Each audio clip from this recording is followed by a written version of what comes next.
우리 밥상에 김치부터 찌개까지 마늘이 안 들어가는 음식을 찾는 게 더 어려울 정도입니다. 이렇게 우리에게 익숙한 마늘. 하지만 어떤 마늘엔 지금까지 발견된 천연물질 중 가장 강력한 발암물질이 들어있다는 사실 알고 있으셨나요? 간암, 기형, 성장장애, 뇌졸중까지 일으키는 이 발암물질의 위험성을 전혀 모르고 밥상 위에 그대로 올리고 있어 문제입니다. 오늘 알아볼 내용은 절대 먹으면 안 되는 마늘과 방지법입니다. 오늘 영상 시청하시고 노후를 건강하게 해주는 마늘을 마음껏 이용해보세요. 그럼 영상 시작하겠습니다. 1. 절대 먹으면 안 되는 마늘. 마늘은 세계 10대 푸드로 선정될 정도로 몸에 좋은 식품입니다. 통마늘, 깐마늘, 다진 마늘까지 다양한 종류의 마늘을 우리 냉장고에서 쉽게 찾아볼 수 있습니다. 그런데 여러분 냉장고 속 마늘이 변질된 것을 보신 적 있으신가요? 이 변질된 마늘을 버리기 아까우셨는지 그 부분만 자르고 섭취하시는 분들이 많으시던데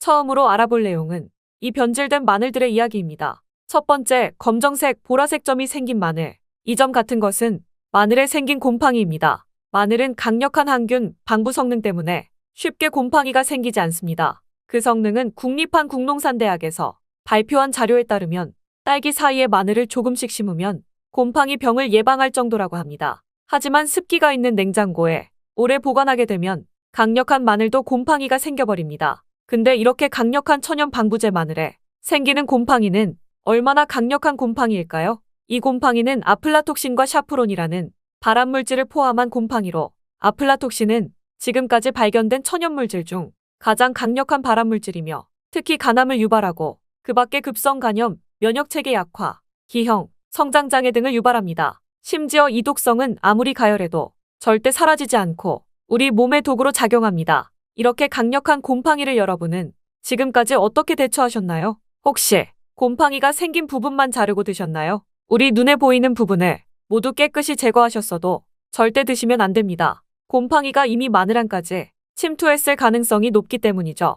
그 옆에 있는 괜찮아 보이는 마늘도 마찬가지입니다. 결론은 보라색, 검은색의 점이 생긴 마늘은 모두 버리셔야 합니다. 두 번째, 갈색으로 물렁해지고 물이 나온 마늘. 이렇게 변한 마늘은 상한 마늘입니다. 너무 당연한 이야기지만 제가 이 이야기를 하는 이유는 다진 마늘 때문입니다. 다진 마늘의 경우 물이 생기거나 갈색으로 약간 변해도 그냥 드시는 분들이 있습니다. 절대 드시면 안 됩니다. 유통기한이 지난 음식을 먹는 것과 같다고 생각하시면 됩니다. 세 번째, 초록색으로 변한 마늘. 이런 현상을 녹변 현상이라고 합니다. 그 원인이 정확하게 밝혀지지 않았지만 전문가들이 추측하는 녹변 현상의 원인은 세 가지로 꼽을 수 있습니다. 1. 저온에서 장기 저장할 경우 마늘이 싹을 형성하는 과정에서 효소가 싹을 틔우기 위해 엽록소를 모으면서 일어납니다. 당연히 수확 후 1개월 이내에는 녹변 현상이 드물지만 장기간 저장한 마늘을 가공 보관할 경우에 나타날 가능성이 높다고 하며 다져서 보관할 경우에 더욱 녹변 현상이 잘 일어납니다.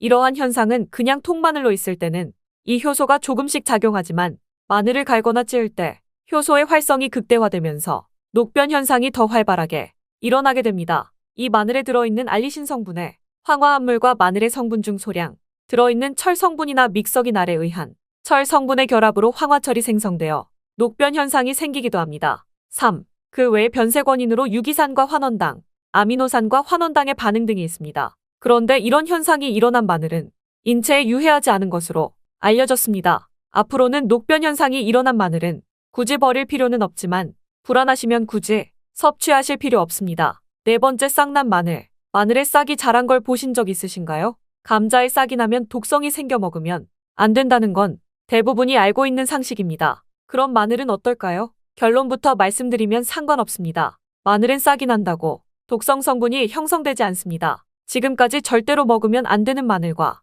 먹어도 괜찮은 마늘을 알아봤습니다. 위에서 설명한 방법들은 모두 잘못된 보관 때문에 일어났다고 해도 과언이 아닙니다. 그렇다면 지금부터는 마늘을 보관하는 올바른 방법을 알아보겠습니다. 이 마늘을 보관하는 방법. 우리 일상에서 접할 수 있는 마늘은 통마늘, 깐마늘, 다진 마늘 이렇게 세 가지 형태입니다. 세 가지 형태의 마늘은 형태가 다른 만큼 보관 방법에도 차이가 있는데요. 먼저 통마늘입니다. 시골이나 지인이 갑자기 마늘 한 박스를 보내는 경우가 종종 있습니다. 이럴 때 사용하면 좋은 통마늘 보관법입니다. 먼저 마늘을 햇살에 며칠 바삭 말려줍니다. 그 이후 신문지에 말린 마늘을 감싸줍니다. 양 끝을 돌돌 말아 공기가 최대한 통하지 않도록 오므려줍니다. 이후 깨끗하게 씻은 플라스틱 통에 신문지 여러 장을 깔아줍니다. 마지막으로 신문지에 감싸둔 마늘을 넣어서 보관해줍니다. 그 위에 신문지를 다시 덮고 플라스틱 뚜껑을 덮은 후 냉장고에 보관하시면 1년이 지나도 신선한 마늘을 드실 수 있습니다. 두 번째는 깐 마늘입니다. 햇살에 말리는 과정을 패스하고 깐 마늘도 통마늘과 마찬가지입니다. 마늘은 습기를 최소화하면 쉽게 상하지 않기 때문이죠. 하지만 통마늘처럼 신문지로 감싸면 찝찝한 느낌이니 키치타올을 이용해 같은 방법을 사용하시면 오래 보관이 가능합니다. 마지막은 간 마늘입니다. 간 마늘은 지퍼팩에 채워 넣고 공기를 쭉쭉 빼줍니다. 공기를 다 뺀 지퍼팩을 냉동실에 넣어서 보관하면 끝입니다. 정말 간단한 과정이지만 마늘에 곰팡이가 생기지 않게 하는 가장 효과적이고 쉬운 방법입니다. 지금까지 절대 먹으면 안 되는 마늘과 마늘 보관법을 알아봤습니다. 시청해주셔서 감사합니다.